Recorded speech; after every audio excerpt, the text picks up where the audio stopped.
Hello and welcome back to Perspectives, bringing you our daily dose of news and views covering the topics we hope are relevant to you. Today, the US government commits to keeping its citizens safe, particularly those from the Khalistan movement from threats from India. We'll also take a look at how the Khalistan movement is starting to enter mainstream discussions around the world. And in contrast, we'll take a look at how things are faring for the Sikh community in the Punjab, where the continuing oppressive actions of the Indian government are actually doing their best to inadvertently grow the Khalistan movement domestically. We have another embarrassing airport incident for security services, this time about the Dastaar. And we'll also take a look at the wonderful concept of Langar as we fast approach International Langar Week. Well, joining me as always for Perspectives is our very own correspondent in Canada, James Cousineau. Good morning, James. Good morning, Angus, and good morning to our amazing viewers out there. Don't forget to like, share, and subscribe to our channel. And by all means, make sure that you put in the comments where you're from. We love hearing from you. Indeed we do. And James and I together will be bringing you our perspectives on the daily news affecting the Sikh community across the world. And of course, as usual, we will be taking a look at lots of your great comments, which you've been filling up below the videos. Thanks as always for those. So James, let's get the show on the road. What are you going to start us off with this morning? Good morning, everyone. Let's talk about the U.S. government because we know how much everybody just loves politics. But in this case, let's talk about the recent visit of Narendra Modi to the U.S. and the meeting that took place between the National Security Council and several leaders from different Sikh organizations within the U.S. Of course, there is the concern these days of the transnational repression that's happening within the borders of the US, Canada, the UK, and other locations.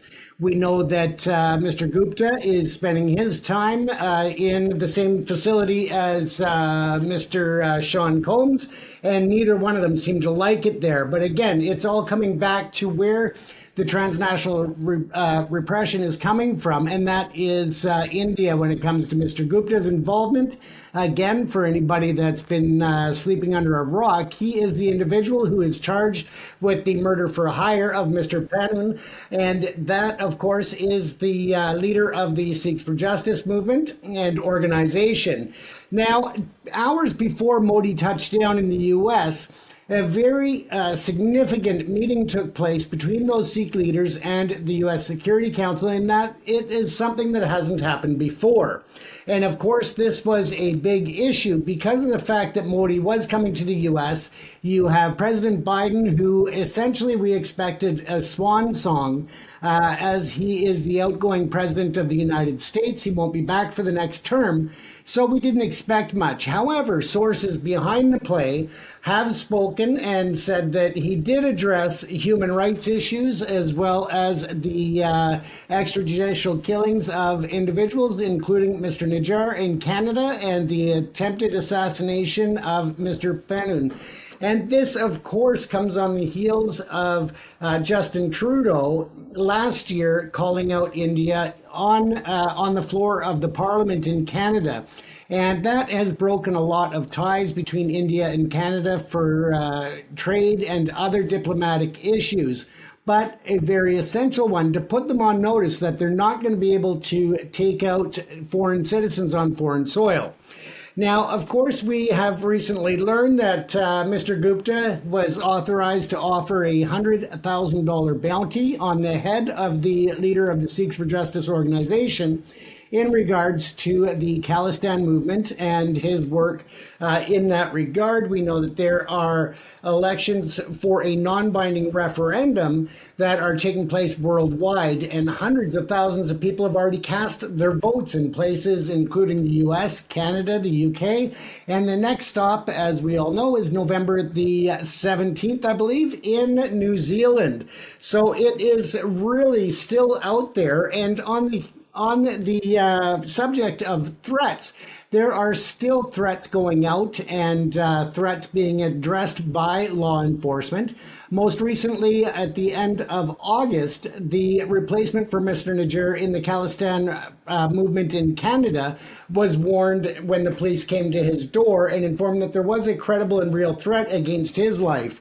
Again, this is just an ongoing saga with the government of India.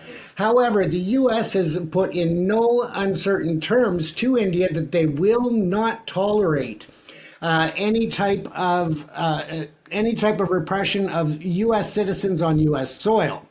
Now, this is very important because in a public eye, of course, it was kind of brushed over. You had to look really hard at all of the documents that were released by the White House to find any reference to human rights, to the transnational repression, and to security issues. And that's because the U.S. and India are in the midst of major trade talks when it comes to supercomputers, when it comes to AI, it comes to technology that will be installed in motor vehicles, including Ford. You look at their space program. They have a joint project together with the space program in India and the US, as well as, of course, the major concern, and that is China. China's threat in the region is a real, credible threat to the stability in not only that region, but worldwide. So, of course, the U.S. partnering up with India will bring a lot of stability to the region in pushing back towards China's aggression against other nations in that territory. When we look at what else was happening within the meeting at the White House, I believe it was Wilmington, with President Biden, that was really on a public stand. It was all about the trade and all about security. But again, sources behind the play do state that there were talks between the two. And of course, Biden being an outgoing president and Mr. Modi being recently elected to his third term, they wanted to keep the diplomacy moving forward and not create a rift between the two, which would have happened if it would have been addressed more in the media and more in the public eye. So I think that had a lot to do with why we didn't hear a whole lot coming out of the White House and their speeches and the summary of what happened there. So that's really important. And on that note, with the transnational repression, we will be covering the Surrey courthouse tomorrow or later today as it is. And that is where 4 individuals suspected and accused in the death of Mr. Najjar will be making a court appearance. We do expect that this is simply a formality to confirm the disclosure documents of both sides. We know that from previous statements, you're looking at over 20,000 pages of evidence and documentation, plus all of the evidence and much more. So it would not be surprising to see them postpone or adjourn the matter even further to give both sides the opportunity to actually review all of this information and any information that's come in since these documents were produced originally. We know that the investigation is ongoing. We know that there is still a lot of layers to this, in addition to, of course, the CSIS, the Canadian Security Intelligence Service, investigating the role of India and foreign agents in the death of Mr. Najjar. So we will be at the courthouse later today. We'll bring reports on tomorrow's episode, so make sure you stay tuned and watch that. Angus, seems to be something that we come back to quite often, and that is the transnational repression. But it's good to see the U.S. government actually addressing it and assuring Sikh leaders that they are taking it seriously. And they're also reaching out to local law enforcement to train them and to give them more tools to be able to handle transnational threats against citizens in their community. So it's really a big step forward in this issue, I think. Yeah, it's interesting. There's a lot of dynamics at play, I think, in this whole story. At the end of the day, the United States and India cannot afford to fall out with each other. The stakes are too high for both sides. And of course, that really is in the context of China. They both have this sort of mutual enemy, maybe a strong word, but certainly they are wary, shall we say, of a growing China. So they can't afford to fall out. And also commercially, in terms of just global trade, global relations, military cooperation, all these different elements, they cannot afford to fall out. They have to work together. It works for both sides better if they have good diplomatic relations. But the contrast here is, of course, is the levels of democracy that exist in America compared to that in India. And of course, in a healthy democracy, the people of that nation, through their various representatives, have the ability and indeed the power to lobby a government to change its policies. And this is exactly what has happened in the United States, and very successfully. And this actually demonstrates the power and the success of the Sikh community's lobbying through the various organisations, through legal and political representatives, to start influencing the agenda, and in fact putting pressure on a government that does of course find itself in a very difficult position. When you're the government of a nation, particularly like the United States, you've got a lot of dynamics at play that you need to consider. You have to be almost schizophrenic in the way that you have to deal with global geopolitics. On the one hand, as I've just said, you have to maintain good relations with a very important potential ally, that of India. But at the same time, in one ear you've got India and their diplomats saying you need to be friendly with us for all the various reasons that you know. But in the other ear, he's got the democratic voices of the people of the United States, particularly through the Sikh community, the organisations, the lobbying, saying, hang on a second, this nation stands up for human rights, this nation stands up for democracy, this nation stands up to protect its citizens. So of course then, the government finds itself in this very difficult, slightly precarious position of trying to balance the pressure from the domestic side, saying you've got to do something about transnational repression, and on the other side, India saying, well, yeah, but if you want to trade with us, or if you want us as a military ally, then you've got to do things our way. So yeah, you've got to some degree sympathise with the US government, and in fact any government in that same situation. However, one also has to applaud the Sikh organisations through their lobbying. They have had a huge impact. I mean, you don't need to go far back to see how significantly quickly the voice of the Sikh community has grown into the mainstream now, where we have a group of senators, a group of congressmen rather, who have successfully brought onto or just about to bring onto the statute books in the US, the Transnational Repression Reporting Act. Now, this act does refer to international interference. It does, of course, refer specifically to China and to Russia. Yeah, the two old ones that we've always known about and almost taken for granted. But in there is India. I mean, this is a relatively new development, this. Suddenly, India is seen in a domestic perspective in the United States as a potential problem. It is seen to be interfering in US politics. It is also seen to be threatening US citizens on US soil, to the extent where now a group of congressmen are bringing onto the statute books a very, very powerful piece of legislation that will force American law enforcement, all the various public bodies, to recognise and report crimes of transnational repression by India, amongst other nations, and they have to deal with it. They have to report it. In other words, it goes into the public domain. It is highlighted to the American public that this has happened, and they have to act on it.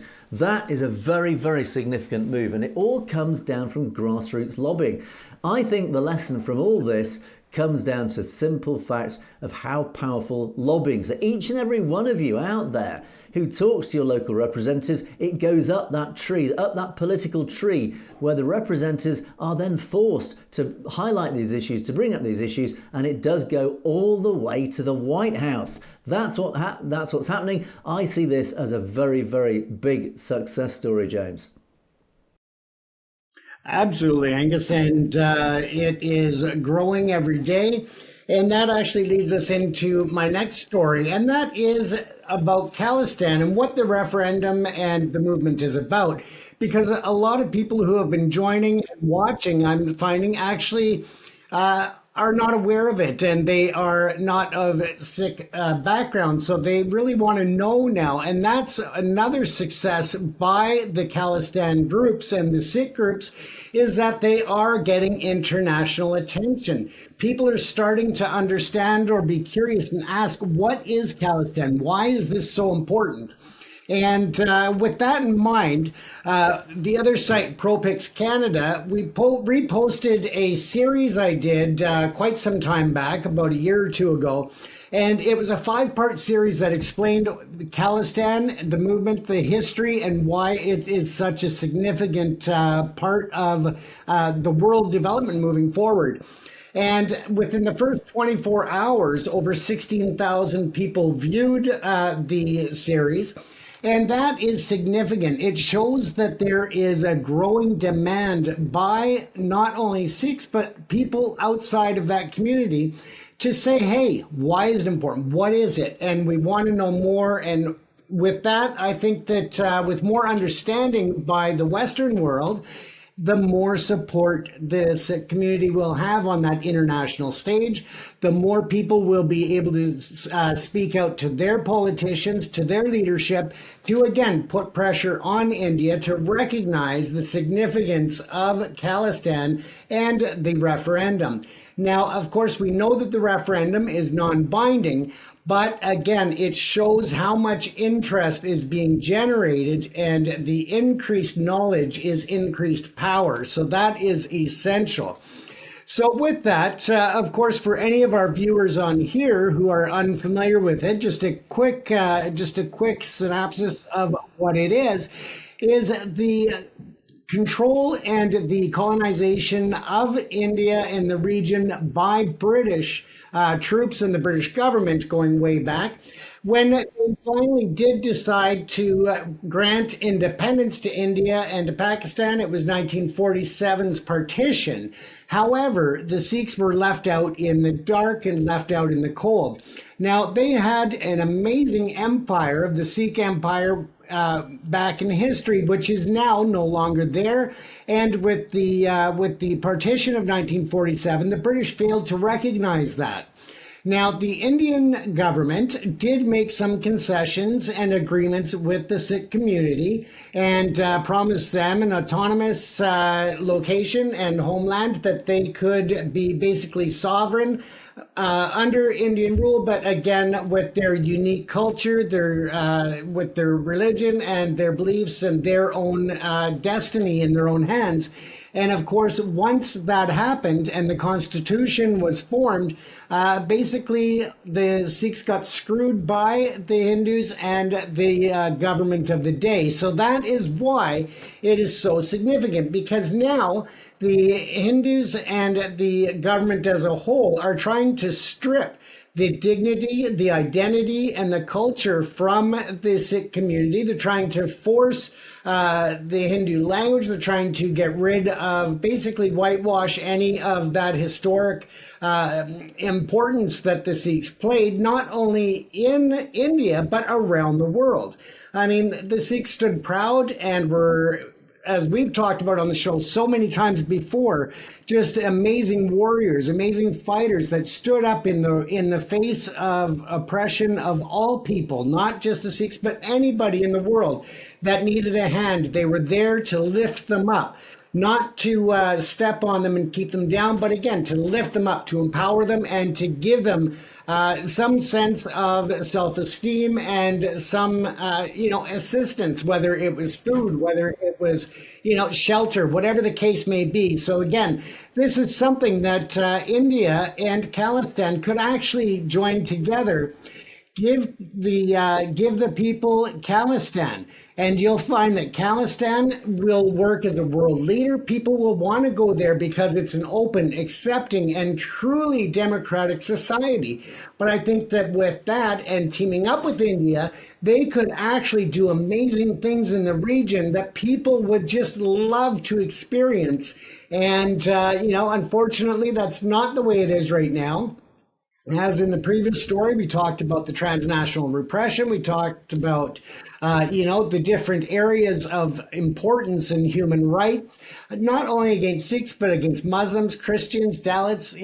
Any minorities in India are at risk at this time. And with India trying to be a major player and leader on the world stage, it's something that must be addressed, and it must be done quickly, especially with the imbalance and the instability that China is creating in that region. So once again, that kind of just gives a quick bird's eye view of what we're talking about, because we address this issue quite often. And for any of our viewers that are not of Sikh culture, now I hope that gives you a brief but overview of it, and that you'll take some more time to continue learning and pressure your federal leaders to put pressure on Modi to make the changes and respect human rights and give recognition to the Sikhs that they so longly deserved. It's also not uncommon for the government of India to place moles within the Sikh community to try and stir things up and to give it a bad face in the international media. This has been going on for quite some time, and we talked about it yesterday on how they were using the Indian media to target Justin Trudeau and Sikhs in Canada, as well as other parts of the world. So, of course, they're trying to suppress support for the Khalistan movement, for the referendum, but also for anyone who speaks out against them. And just recently in Canada, Calgary, Alberta to be exact, there was a journalist and editor from Red FM news channel, radio station, that was attacked outside of some type of event center. And they are blaming that on Khalistan referendum zealots or activists. And yet at the same time, they say that the attackers are unknown. So if they are not unknown, how can you possibly link them to a Khalistan movement that you don't even know who the people are? So to me, that's just more fake news coming out, or, propaganda being pushed. And this is not uncommon. So it's important to note that with this attack, of course, we don't condone any attacks on anybody or violence. But again, it's the importance of India in their interest to control the media, to control the narrative, and it's something that they do extremely well and really pushes that narrative of them being a free and open democracy when actually, in fact, they are far, far from it, Angus. Yes, it's. I think it's very evident that the whole Khalistan movement is growing, not just physically growing in terms of its numbers and support, but also in terms of its visibility on the global stage.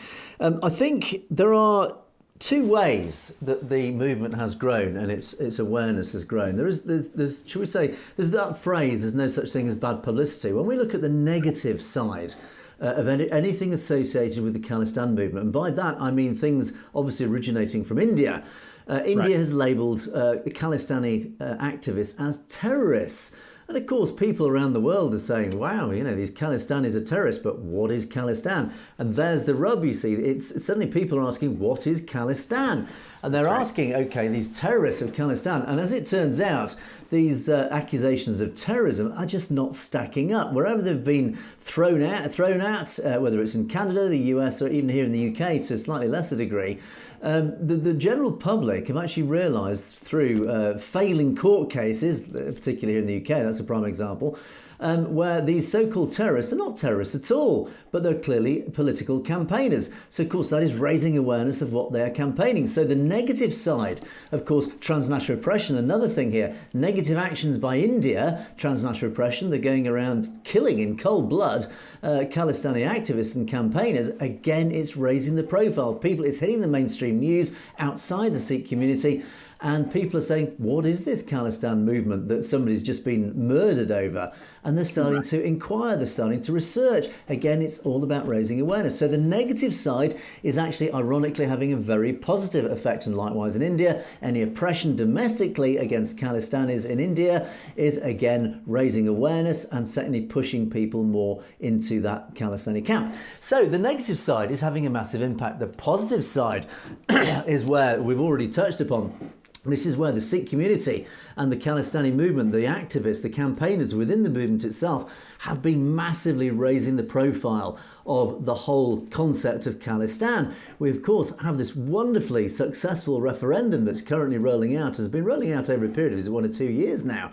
But ironically, even though it's a slow process, the longer it goes on, the more publicity it's gaining and garnering. You only need to look at every event where the referendum's held to see this mass of people people, tens of thousands, and even up to the numbers of hundreds of thousands of people have turned out to cast their vote. And of course, all encompassed by these great, wonderful, waving yellow flags everywhere you go. So even people outside the community in those cities are seeing these flags, saying, what on earth is this about? They're going away and asking about it, or researching online, what is the Khalistan movement?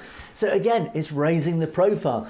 And of course, it's hitting mainstream news, it's hitting the mainstream media, this whole concept of Khalistan. What is it all about? So the upshot of it is hitting the mainstream because of the activism, the campaigning of the people in the community, and as I said, the negative side, which again is pushing it into the mainstream. We are on this wave of momentum that's really, it is gathering weight, it is gathering momentum. I think we are approaching a critical mass here, where of course even the governments at governmental level across the West now, Europe and even of course Australia, New Zealand, it is reaching governmental levels where once governments start to become aware of it and they start to realise that there is pressure building, governments quite often take the path of least resistance because it's an easy solution to a growing problem. And if Khalistan presents itself as an easy solution to many problems, they will then find themselves naturally supporting it. So I think we are in a very, very positive loop here, where I think visibility is growing. It is growing the weight of momentum, which in turn is attracting more and more people to the whole concept. What we also need, I think, is of course across the media. We've often talked, and James, we've touched upon various areas, including filmmaking and the media, and getting out there and raising awareness of the Sikh community, and of course the whole Khalistan issue.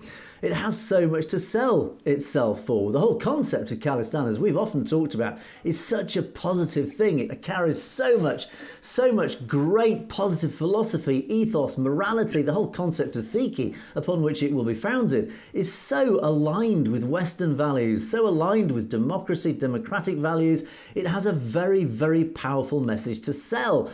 And of course, that will lend itself very well to mainstream media, any films about it, etc. And one thing actually, and I think what we really need is we need a very powerful Hollywood-style film about the background of Khalistan, the Khalistan Empire. And in fact, even our commenters have mentioned this. We need to talk about, why don't we put together a film about the whole, the Sikh Empire back in the 19th century when it came up against the British Empire. It's a heroic story, actually on both sides, but very much heroic on the part of the Sikh warriors at the time, who again, we've talked about on a regular basis. It makes a great story. And what if, there was somehow a film was managed to be put together with a great story, just demonstrating, talking about this great background, the whole culture of Sikhi, how it built this incredible, almost unique empire that existed for those 50 odd years in the Punjab and that whole area. And if that was converted into a Hollywood film with a great, powerful story, it actually told the people outside the Sikh community what it was all about, what it all stood for. And weaving in that whole thread is that story of Khalistan, that this could come back and the benefits that it would bring the world if it did come back. As we know, Hollywood can send a very powerful story, it can send a very powerful message. How much power? How many words can a picture paint? We say a picture paints 1,000 words. Well, a film, a powerful film, can paint 100,000 words. It can send a very powerful message to the world, and again to drum up support for the whole concept. So yeah, James, I feel very positive about all this. I think the publicity is spreading. It is hitting the mainstream. We are seeing Khalistan stories, and stories even just about the Sikh community, hitting the mainstream all around the Western media. I think we're on the cusp of very big things in the near future. Yeah, absolutely. And I think that, it would hit on all the points that make a movie great in Hollywood. It would have, the drama. It would have the excitement. It would have the inspiration. It would have the colorful wardrobes and just the so much to offer. And it would be such a unique film that I think it would draw major attention and again, promote the idea of a sovereign nation for Sikhs to be able to determine their own destiny.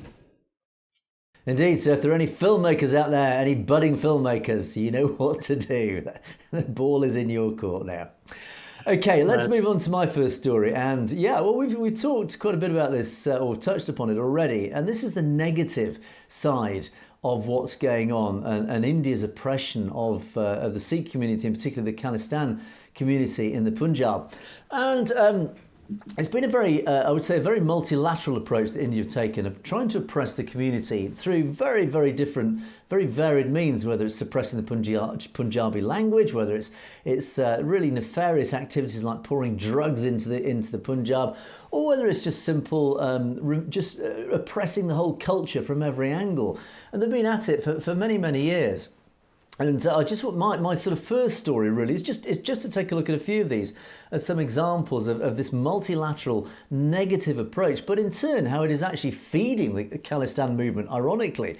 And again, we talk regularly about this, how Modi and the BJP's and the RSS's activities have their intention to try and drive out the Khalistan movement. In fact, the law of unintended consequences, one of my favourite laws, is that actually it's drumming up support for the whole movement, because people are, of course, seeing what's going on and seeing it for what it is.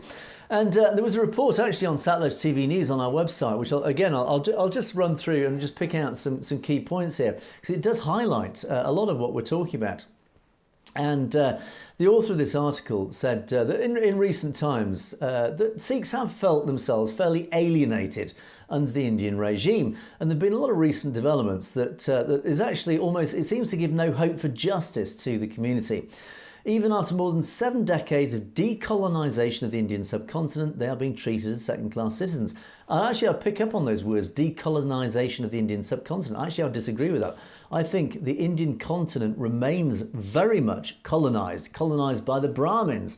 And again, we've talked about this in several of the podcasts in the past, where we still see India essentially as being colonised. It is colonised by the Brahmins, and it is almost an unnatural colonisation of all these diverse cultures and regions that in any normal circumstances would not be together. They would be these separate parts. And of course, I'm talking about Kashmir, J&K, we're talking about the Punjab, Tamil Nadu, northeastern India, etc., etc. All these various areas that in any other natural evolution of countries would actually themselves be separate sovereign nations.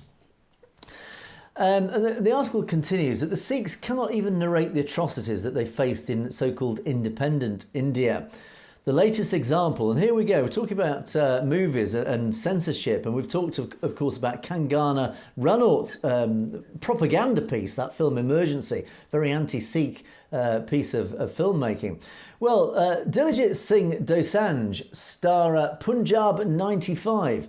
This is a film that's been put together, and it's a biopic on the human rights activist, the martyr. We did an article on this just the other day. The martyr Shahid Jaswant Singh Kalra. He was this heroic figure who highlighted the genocide of Sikhs during the 1980s and 1990s. He actually collected and collated evidence of the butcher of the Punjab, the chief of police at the time, who was responsible for extrajudicial killings that numbered in the tens, if not hundreds of thousands during that horrible period. And this film has been put together. It's a biopic of Jaswant Singh Kalra, telling his story, his life story, what he did, and his huge achievement. And of course, this guy was murdered. He was martyred by India, by the Indian state. He was murdered by Indian police, of all people. He was assassinated essentially in cold blood. Now, in turn, these policemen were brought finally to justice after 10 years. But anyway, so a film, again, very powerful piece has been put together, telling this story.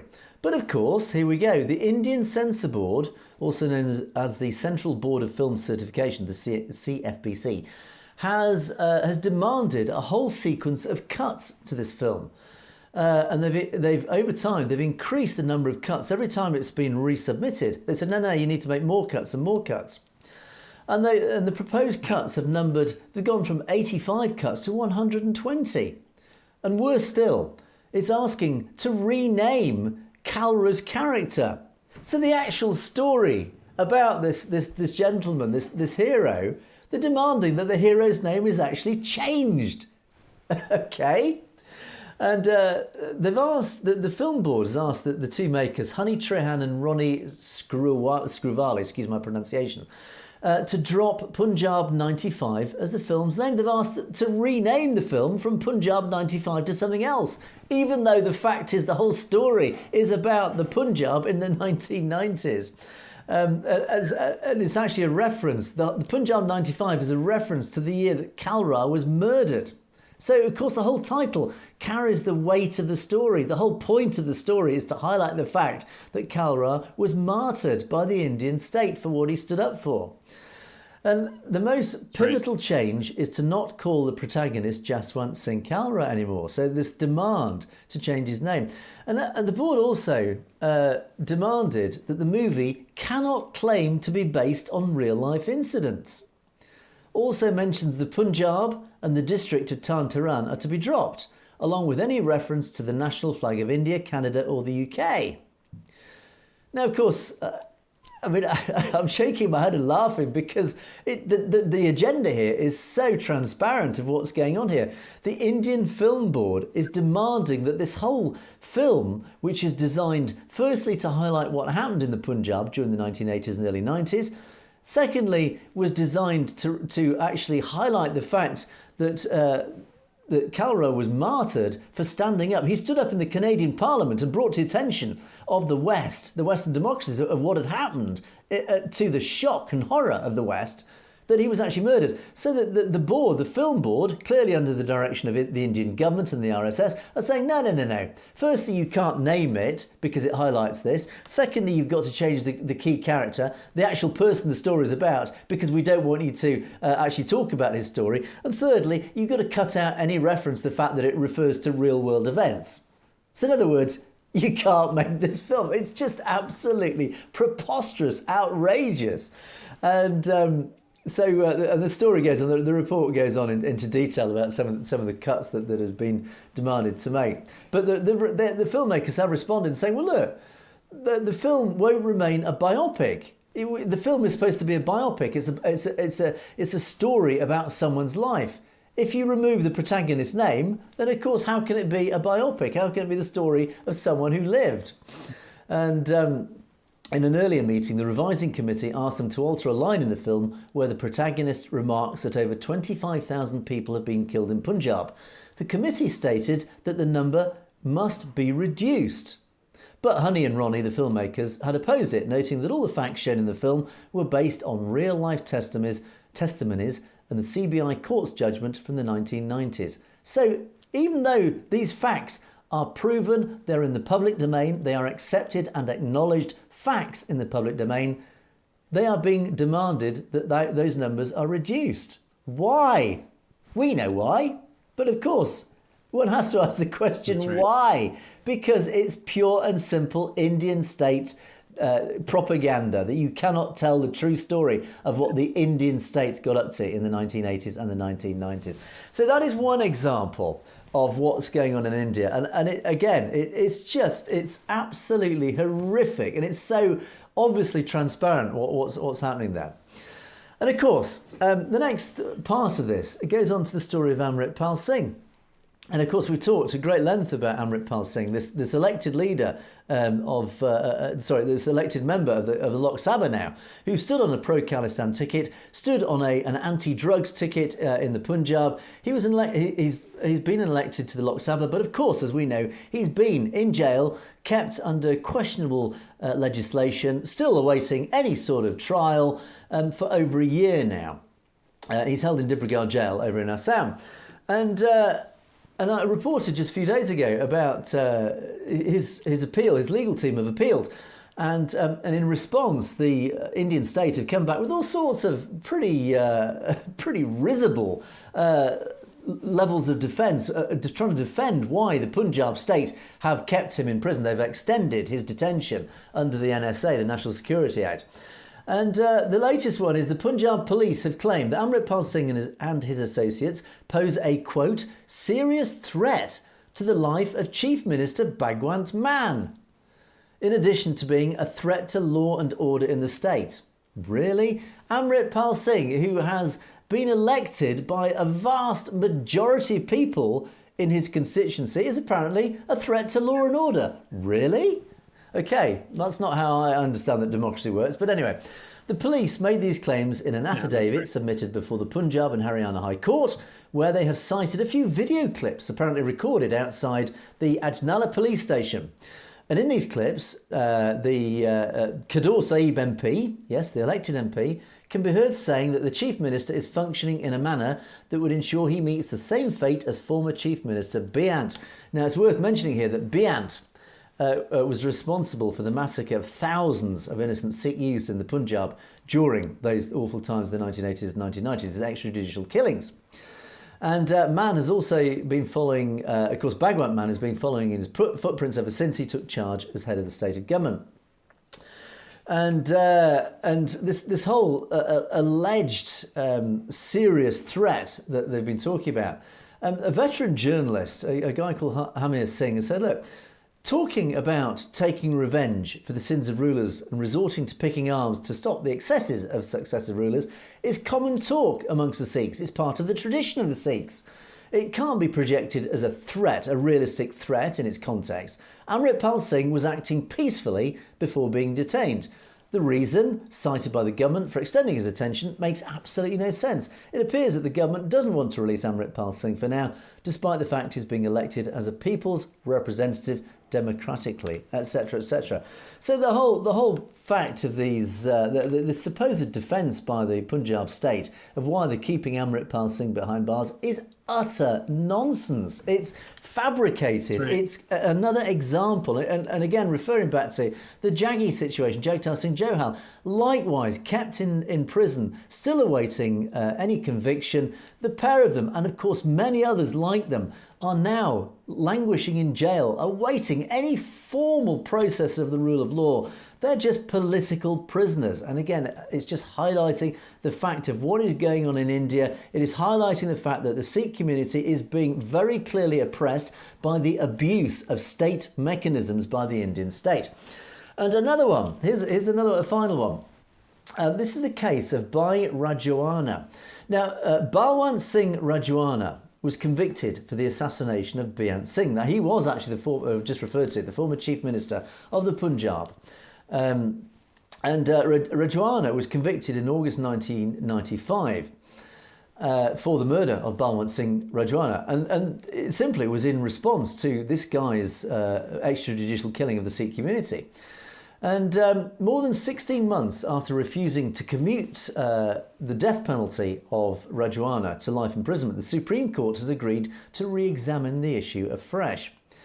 Now, the Sikh community sees Rajwana as what they call a living martyr, who was part of the mission of stopping this tyrannical rule of Beant during that time, who killed thousands of Sikh youths extrajudicially. So again, his murder was just simply the backlash, the Sikh community's backlash against this wave, this massacre, this almost genocidal murder of the Sikh youth during the 80s and the 90s in the Punjab.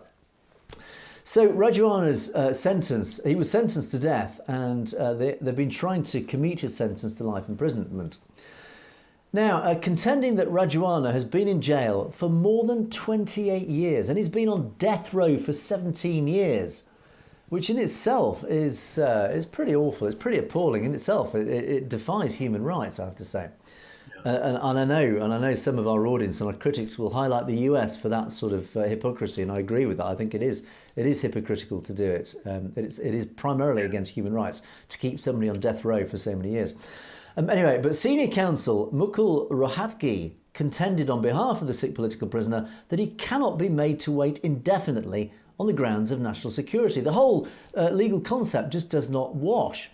Earlier, he argued that keeping the petitioner on death row while sitting over his commutation plea for such a long time violated his fundamental rights. And then another figure crops up again. This figure, the Indian Home Minister Amit Shah. Yes, this person who is perennially or perpetually popping up in such a negative light.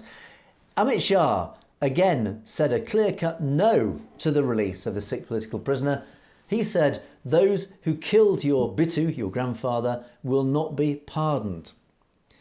Again, it's just another angle to this overall oppression of people in the Sikh community who've suffered this dreadful time, particularly during the 80s and 90s, where a whole generation of youth were literally taken out into the countryside and murdered, shot by police in cold blood.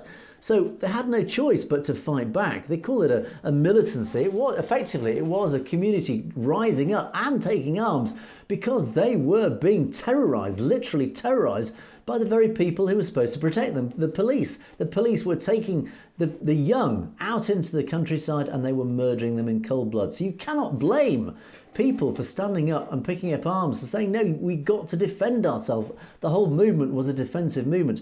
And of course, when in turn figures like the butcher of Punjab, Beant, was murdered by these people, the Indian state mobilises its state mechanisms and imprisons people like this. So the whole story stinks. And of course, the Sikh community in turn has since decided, okay, taking up arms, we cannot beat the Indian state because it is too powerfully in terms of simple violence. We cannot overthrow the Indian state, so we will do it peacefully and democratically. This is why the community is succeeding democratically. This is why the Khalistan movement is now succeeding, is because they have picked up the pen to defeat the Modi oppression. They are defeating the oppression, the totalitarian RSS. They are defeating it through the simple, peaceful, democratic means. And this is why, James, I referred to earlier, that it's winning. The Khalistan movement is growing and it is winning because it knows that using peaceful, democratic means, it is defeating the violence, the murder, the cold-blooded murder, the transnational oppression, the multilateral oppression of the Sikh community in the Punjab. It's driving people to the Khalistan movement. That is why the Khalistan movement is winning, and that is why, in simple terms, it will win, because peace and democracy always wins in the end, does it not, James? Absolutely, Angus. And something else, I mean, in a lot of the posters and the promotional materials, you'll see an AR-15, I believe it was, a machine gun, and the barrel is tied in a knot. And there are other posters that say, kill Modi politics with a pen. So they're really alluding to the peaceful process of using the pen to mark your ballot and have your voice heard. But of course, the India media spins that around and they only give a partial quote claiming that they are promoting the death of the India government, which is not the case. They're talking about politics and they're talking about using a pen in a peaceful way, democratic way. And, you know, that's just one example of how the India media and the India government is twisting it to try to paint the Sikhs and the Khalistan movement in a negative light. So it's really important for people to understand that. And of course, with any community, you're going to get the odd person who is aggressive or forceful in their stand, in their beliefs, and feeling that things are moving too slowly. But that's with any society, any movement, any democracy. But overall, I mean, it just doesn't align with the principles of Sikhi, and that is peace, to accept people for who they are, and to move forward in a benefit to human and the world as a whole. Absolutely, couldn't agree more. Okay, let's move on to my second story and third story. Two very quick stories now, and it is unfortunately another incident with security services at an airport. We talked about the Sikh taxi driver who was detained for carrying his kirpan, who obviously and unsurprisingly was finally released and all charges dropped. Well, we've got another incident that happened a few days ago. This was a Sikh in Denver airport who was ordered to remove his Dastaar, his turban, by security, and of course this has caused an unsurprising uproar across social media, and there's been a lot of backlash to this, and it happened on September the 26th at Denver airport, and it did actually lead to the cancellation of this gentleman and his family's flights after they refused to remove their turban at the security check. And it is a stark reminder of the ongoing challenges and, of course, the discrimination that Sikhs have to face when they travel through just the normal process of life and travel restrictions and security. And Sikhs do continue to face bias and misunderstanding of their religious practices. And, of course, this is why then we always come back to the whole education issue.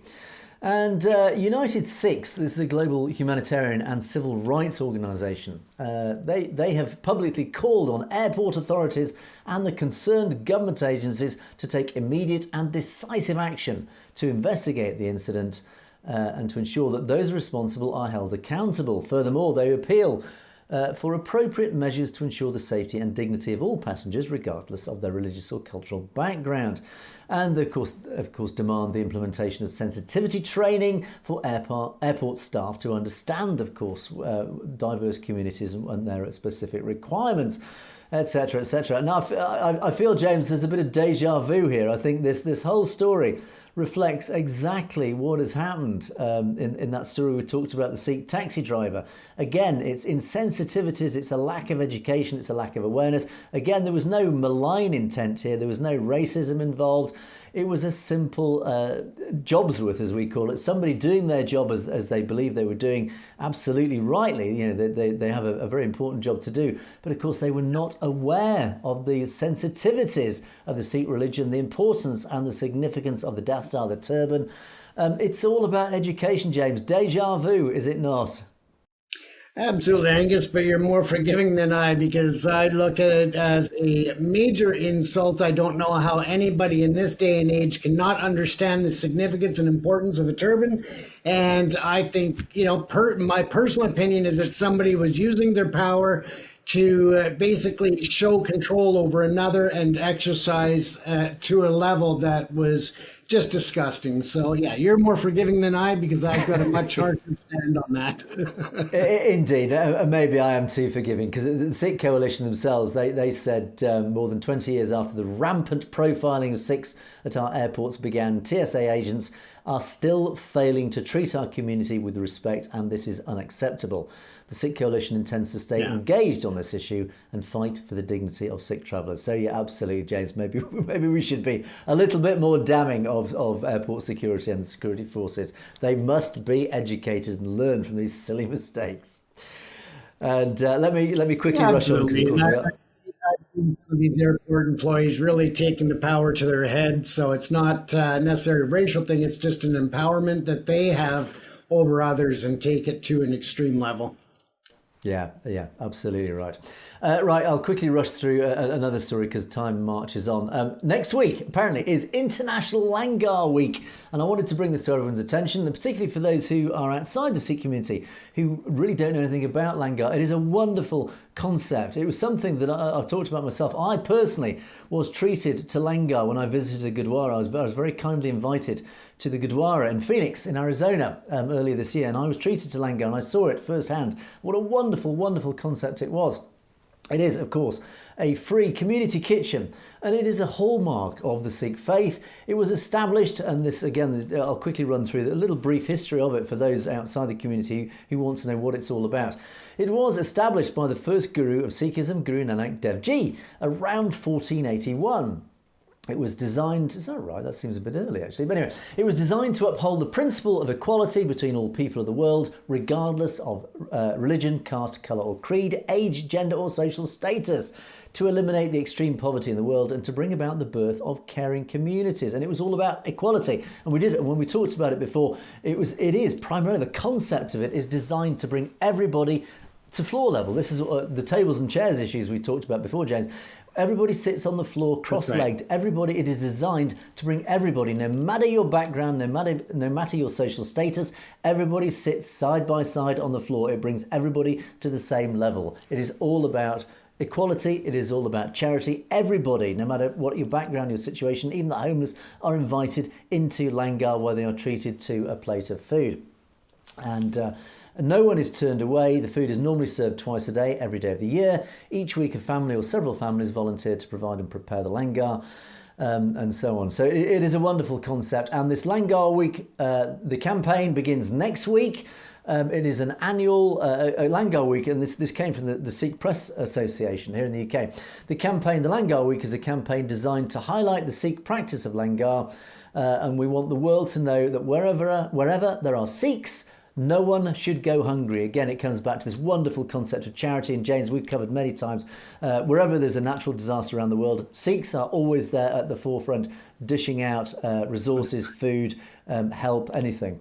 And the main principles of Langar, as the Sikh Press Association say, are fighting hunger, equality in action, and teaching compassion. There are 3 ways that you can take part. Firstly, take non-Sikhs to a Gurdwara for Langar. Absolutely, I've benefited from that. It introduced me to the concept, it opened my eyes, and it educated me what it was all about. What a fabulous thing it is. So yes, take any non-Sikhs, any of your friends who are non-Sikhs, to the Gurdwara. Treat them to Langar.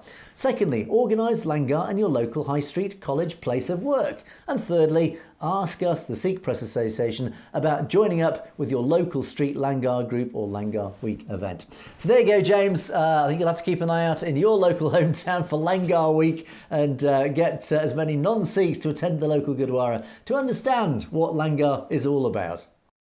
Absolutely. And, look at the size of this guy. I don't turn down food at any time of year. Yeah, absolutely.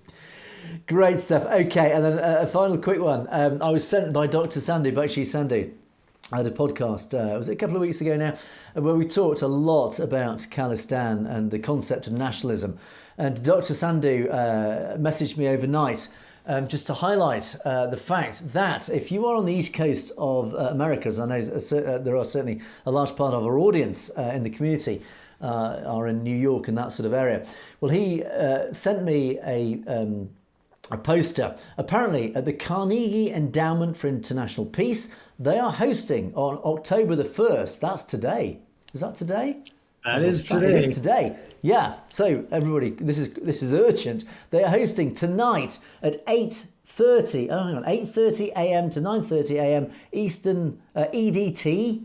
They are hosting a conversation with Dr. Jaishankar, India's External Affairs Minister. I am sure those in our community have a lot to say to Mr. Jaishankar. He's behind an awful lot going on in India. He's behind a lot of the oppression that's been going on. And it's happening at Massachusetts Avenue in Washington, D.C. I'm posting up now that poster. So please, Dr. Jaishankar, if you're on the east coast of the States at the moment, go along. Tell Dr. Jaishankar what you think of him and the Indian government. There's an opportunity to take to the streets and get our message directly to Dr. Jaishankar. And so there's your opportunity to get out there and make your voices heard. Okay, let's move on quickly to our comments section. And I did, and again, we're running out of time again, James. We need to extend our show because I did want to. And these 2 comments, we rushed through. We didn't really cover yesterday's show because, again, we're running out of time. But I thought on principle they were good comments, and I do want to cover them. So 1S1NT, your comment. This is a comment. This is an important comment. And we talked a lot about West Midlands Police and this whole agenda for some inexplicable reason to try and really stain and smear the Sikh community, the local Sikh community. And it all does link back to the British state and many things, and actually things that came up in my interview with Gurpreet Singh Johal that happened yesterday and hopefully will be posted up either today or tomorrow. We touched upon this. But 1S1N2 highlights a recent story of 3 Sikhs, their mugshots were posted up publicly by Birmingham police saying they are wanted for a mugging outside of Gurdwara, when in fact the truth again was entirely different. The truth was, it turns out there was a pretty ropey character, let's say, a known drunk and druggie, as we call it, a junkie, a person who takes drugs, was harassing the local Sangat in the local Gurdwara. And 3 Sikhs basically kicked him out. They said, look, sorry, but you can't come in here. And various allegations have been made. So, of course, there was no mugging, no stealing, there was no crime committed, but the local police posted up the mugshots of these 3 Sikhs and talked about a mugging. So all very questionable. And again, an agenda at play here. 1S1N2, thank you for highlighting that fact. Again, it's all about this narrative, this agenda being pushed by India. We do know that the UK is under a lot of pressure from India to oppress and intimidate and harass the Sikh community, particularly here in the UK. And S. Baines, James, one for you. S. Baines, Pierre Poilievre. Yeah, we talked about the Conservatives being compromised in Canada, and we come back to the story, James, that you raised about the rude Hindus, as we now colloquially refer to them. And S. Baines points out to the fact that, hang on, there's got to be connections between Pierre Poilievre and the Conservatives because of this whole story, where the president of this Hindu temple clearly has connections with the Conservatives because of the story where they demanded different MPs attend an event at their Hindu temple. So, James, I think it is very clear that there are close ties between the Hindu community and by extension, we assume the RSS, and the Conservative Party, and particularly Pierre Poilievre. Absolutely. And since we did that story as well, of course, we found out that there was some foreign interference in relation to the Conservative Party of Canada leadership race. So, it's just every time you pull back a layer, it makes your eyes water because it's just like an onion. We'll have to wait and see what's at the middle of it. Indeed, that complex web of RSS activity, it stretches everywhere, and we do often talk about it. Okay, I did a really interesting podcast the other day with Colonel GB Singh, and we talked about, it's a series of, we're up to part 3 actually of our series examining the Indian Constitution. It's fascinating. I mean, would you believe a series of podcasts looking at the essentially the contract that is the Indian Constitution? You'd think it would be a bit dry and boring. It's actually quite shocking and interesting. Once you, again, we talk about layers, James, once you start peeling back the layers and you start looking at the words of the Indian Constitution, it's actually quite shocking how outrageously prejudiced the Constitution has been written in favour of the state. And by the state, of course, by extension, we're talking about the ruling Brahmins, the ruling elite of India. They, of course, were responsible for the drafting of the Indian Constitution in the late 1940s. And when India got independence in 47, this constitution came into play, and this constitution essentially sets the rules, the laws upon which India shall be governed. And those laws are heavily biased in favour of the Brahmins. The constitution was effectively written by the Brahmins for the Brahmins to ensure that the Brahmins retain control of India forevermore, and that the people of India, particularly even the Hindu majority, do not realise that actually their own rights are minimal under the Constitution, and they don't realise it, because how many Indians have actually read the Constitution? Probably 0.0000001%. So anyway, so of course, when we posted up this fascinating part 3, it got a lot of very, very positive comments, loads of support for Colonel Singh and what he talked about, and saying, wow, we didn't know this, thank you for highlighting this. And unsurprisingly, it attracted a lot of RSS and Hindutva attention. A lot of critics waded in saying, oh, it's nonsense, because, of course, we've caught you with your pants down, to put it simply, metaphorically speaking. And Ashley Kandar, James, one of our regular resident critics, waded in, unsurprisingly. Thank you, Ashley Kandar, for your comments. But you did say this guy hasn't got a clue what he's talking about and certainly doesn't understand English. Well, for a start, I think that bit about understand English, I'm sorry, but his English is impeccable. And I think that was a bit of a throwaway insult. But the bit where you say the guy hasn't got a clue what he's talking about, actually, unfortunately, Ashley Kandar, he has got a massive clue what he's talking about. He is one of the very few people in the world who has actually not just read the Indian Constitution, he's read the 11,000 plus pages of supporting legal documentation that went into the writing of the Constitution. He has researched to massive extents, probably more than most people even in India. Even many experts in India on the Constitution. He's read and researched more than most of these people. And as a result, he wrote a very important book about the Constitution, essentially the Indian Constitution simplified. He tried to translate the legal words of the Constitution into simple form so that ordinary individual lay people could understand what it was all about. So unfortunately, he does have a clue what he's talking about. Now, GB Singh, 6145, and I have to assume that this is Colonel Singh himself. I don't know, in fact, I must ask Colonel Singh, but I think this is Colonel Singh responding directly to Ashley Kandar. And he says, do you? If so, present an argument that one can read properly. And this actually, there's been a lot of arguments on this very thread, which I haven't, unfortunately, had time to put up in our comment section. Loads of arguments. But Colonel Singh always comes back and says, look, most of these insults that you're throwing are just rubbish. If you've got something to criticise, if you've got an argument against what I'm saying, make that argument. Instead of insulting me, make your argument. And many of these comments do not argue, and they're not even worth putting up because they're just simple insults. So Colonel Singh says, present an argument. Now, Ashley Kandar comes back and said, I have presented my argument. What is your point or argument? I have no problem if you correct me, etc., etc. Now, it starts getting into an important point here. Ashley Kandar, again, does make an important point. Most Indians are suffering in India, not just Sikhs. Go and travel around and see. That's Colonel Singh's point. You've made his point for him. That most Indians, it's not just Sikhs suffering in India, most Indians are suffering because they are not aware of what the Constitution is saying. It is not giving them enough rights to take on the Brahmins. Point there, look at your own point. So Colonel Singh comes back and says, you haven't presented any valid argument. Nobody's interested in your family blood. There's a lot of biff, should we call it, a lot of insults going backwards and forwards, which we won't dwell on.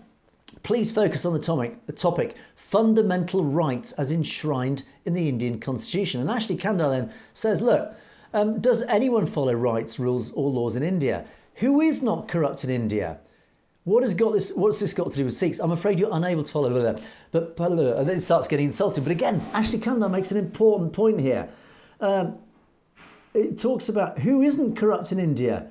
Does anyone follow the rights, rules of laws in India? Absolutely right. And again, this is the point, Ashley Kandar, that you're clearly not realising. You are making the very point that Colonel Singh is trying to make, is that ordinary Indians are corrupt because they have no choice. That's the way they're having to fight to survive because the Constitution is ensuring that they are kept down.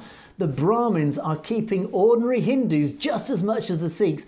They are oppressing them as much as the Sikhs because that's how the Brahmins are keeping control of India. That is Colonel Singh's whole point. You need to read and understand what's written in the Constitution. And as Colonel Singh signs off, I don't think you're capable of understanding the issues being discussed here. Ashley Kandar, you clearly don't understand the issues because you're actually making Colonel Singh's point for him. James, I don't know if you've got any comments on that. How do you argue with lack of intelligence? I mean, if you're going to post something, at least make sure it's well informed and that you can articulate your points well.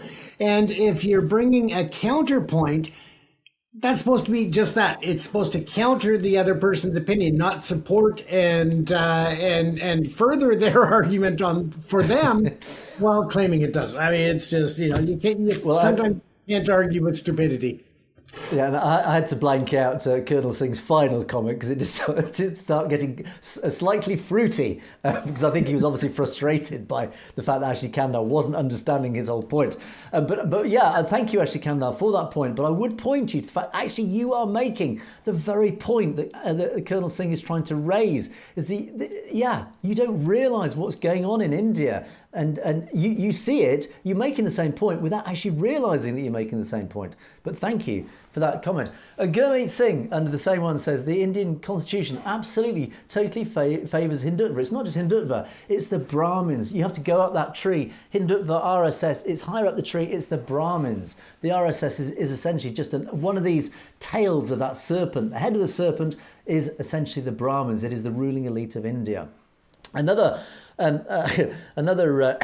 critic of our general channel, actually, but also of Colonel Singh, Avir D, says, a retired periodontist from the US Army is trying to learn the Indian law. It'll take him a lifetime. What does he have to do with matters of India anyway? Well, he was born in the Punjab. He was raised in the Punjab. He was educated in the Punjab. He then eventually moved to the United States. So that's why he has an interest in the Punjab and India. But he is actually a very well-educated gentleman. He studied political science. He isn't just an ex-army officer in the United States. He's also a highly qualified individual. He's a very well-published author. He's written several books on Mahatma Gandhi, on the Constitution, various things to do with Indian politics. He's a very highly researched, highly educated gentleman, and who obviously has family in the Punjab and was born and raised in the Punjab. So that is why, Avir D, he had the right to talk about what he's talking about. And Colonel Singh again comes back and says, you ask the Indian leaders why no fundamental rights are being guaranteed. And Avir comes back, and again, here we go again. I wish I could, but alas, they're not going to listen to me. I'm a nobody. How powerful, without you realising it, Avardi, is that statement? The whole point of a constitution, like the United States Constitution, is that the power is with the people, is that you as an individual have the right to be heard. You as an individual have the right to lobby a government. Your voice is equally as powerful as everybody else in that nation. The fact that you say to yourself, or you say out here that you are not going to be listened to, you're a nobody. Actually, you're not. Well, you are. This is the point.